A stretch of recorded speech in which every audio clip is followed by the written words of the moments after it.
श्री राघवाय नमः, श्री राघवे नमः, श्री राघवे, श्री राघव। अब वह परम घड़ी आ चुकी है जब मेरे राम जी का धरा अवतरण होता है और यह चौपाई सर्वविदित है। जब दशरथ जी एक बार एक सभा में गए और उनके मन में बड़ी ग्लानि हुई कि अब उम्र का चौथा पड़ाव है और अभी तक कोई संतान नहीं हुई है। और जब यह बात उनके मन में आई उस समय एक बार भूपति मन माही भयहु ग्लानि मोरे सुत नाही। तो राजा दशरथ ने गुरु वशिष्ठ से बात कही और गुरु वशिष्ठ ने श्रृंगी ऋषि को बुला के पुत्र काम शुभ यज्ञ किया, जिसमें अग्नि देवता ने प्रकट होके पायस दिया, खीर दी, जो राजा दशरथ ने समस्त माताओं को दी और समस्त माताओं ने उस खीर का भोग लगाया, जिससे जैसा कि मेरे हरि ने, मेरे राम जी ने पहले ही जब मनु शत्रुपा के रूप में राजा दशरथ और कौशल्या जी ने तप किया था या वरदान दिया कि मैं धरा धरणी पे आपकी कोख से आऊँगा, तो राजा दशरथ का वात्सल्य भाव पूर्ण करने के लिए और माँ कौशल्या का वात्सल्य भाव पूर्ण करने के लिए मेरे राम जी इस धरणी पर अवतरित होते। और जब मेरे राम जी इस धरती पे आते हैं तो क्या लिखा गोस्वामी जी ने, बहुत सुंदर चौपाई लिखी गोस्वामी जी ने, जोग लगन ग्रह बार तिथि सकल भय अनुरूप, चर अरु अचर हर्ष जुत राम जन्म सुख मूल। और किस दिन भगवान का धरणी पे अवतरित हुआ?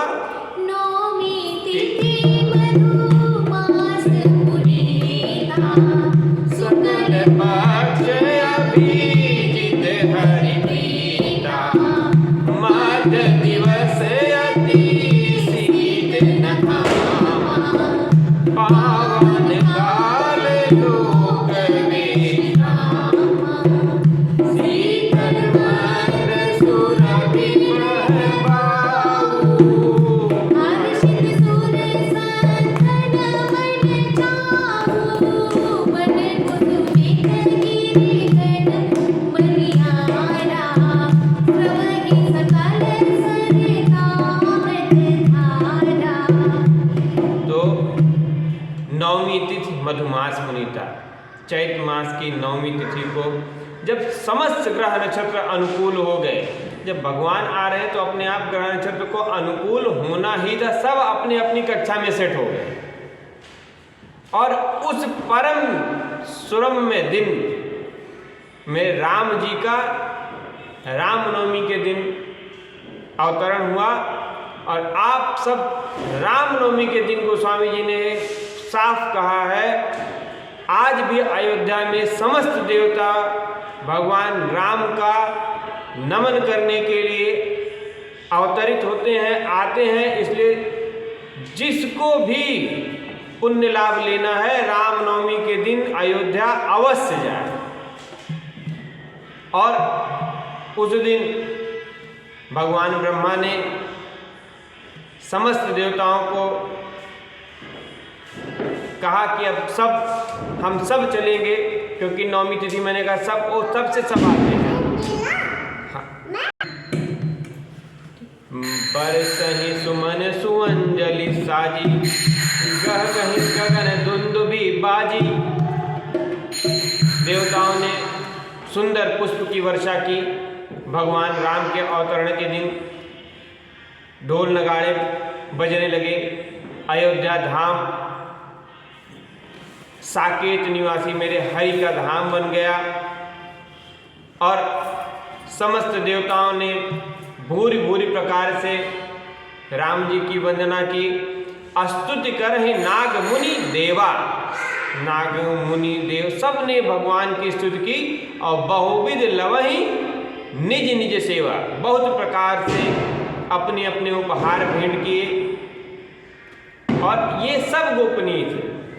भगवान को स्तुति करके सबने मनाया, रिझाया और सब करने के बाद गोस्वामी जी लिखते हैं जब देवता अपने अपने धाम को गए, उसके बाद गोस्वामी जी कहते हैं कि जग निवास प्रभु प्रगटे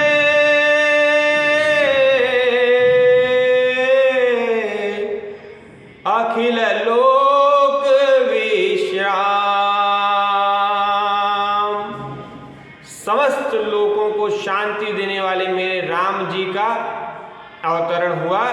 जैसा आज 22 जनवरी को अयोध्या धाम में मेरे राम जी का पुनः 500 साल बाद अवतरण हुआ। प्रेम से बोलिए जय श्री राम। भय प्रगट कृपाला दीन दयाला कौसल्या हितकारी हर्षित महतारी मुनि मनहारी अद्भुत रूप विचारी लोचन अभिरामा तनु घनश्यामा आयुध भुजधारी भूषण पद्माला नयन विशाला शोभा सिंधु करारी। देखिए जो तुलसीदास जी ने कहा था वही आज अयोध्या में हो रहा है। क्या हो रहा है? माँ ने क्या कहा? लोचन अभिरामा। क्या था? क्या गोस्वामी जी ने लिखा? देखिए गोस्वामी जी ने साफ लिखा तनु घन श्यामा। भगवान का वर्ण क्या था? श्याम शरीर का। और आज अयोध्या में भगवान की जो मधुर छवि है, जो मधुर छवि है, श्याम वर्ण, परम पुनीत वह छवि। तो भगवान की श्याम वर्ण की वह छवि आज हम देख सकते हैं जो मेरे प्रभु विराजित हुए हैं। और जब प्रभु प्रकट हुए तो माँ ने उनसे स्तुति की। क्या की? ब्रह्मांड निका कर दुई कर जोरी स्तुति तोरी कही विधि करहु मदन माया गुण ज्ञाना तीर अमाना वेद पुराण भगत करुणा सुख सागर सब गुण आगर देगा वही श्रुति सो मम हित लागी जनु अनुरागी प्रकट श्री ब्रह्मांड निकाया निरनिर माया रोम रोम प्रतिवेद कर मम उर शोभासी यह उपहासी सुनत धीर मति फिर नर उपजा जब जाना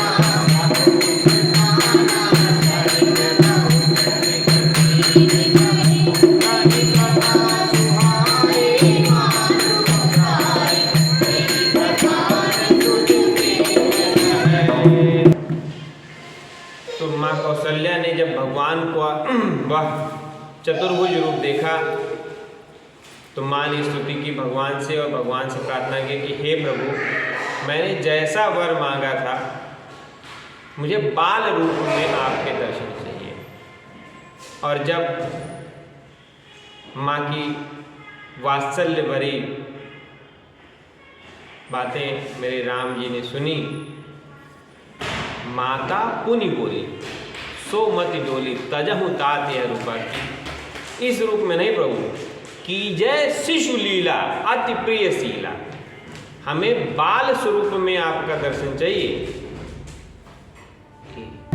बोली सो मति डोली तजहु तात यह रूपा कीजय शिशु लीला अति प्रिय शीला।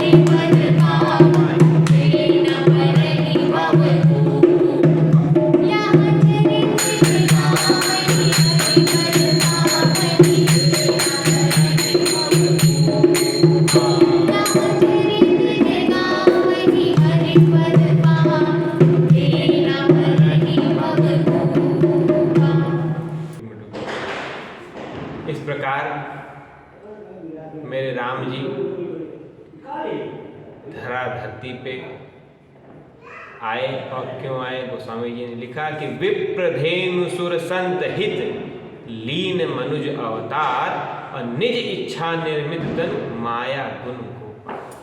कि प्रभु ब्राह्मण गौ संतों और देवताओं की व्यथा सुनकर मनुष्य रूप में अवतार लिए और अपनी इच्छा से किसी माया के वश नहीं, कोई कारण नहीं, बस कर्म बंधन से परवश या किसी तरह का भौतिक बंधन से परे निज इच्छा निर्मित माया गुण गोपाल। इसीलिए भगवान की अलौकिक छवि है जिसका वर्णन करना मुश्किल है। जय श्री राम। अब भगवान अवतरित हुए हैं अगली कथा अगले अंक में। तब तक के लिए जय श्री राम। जय श्री राम।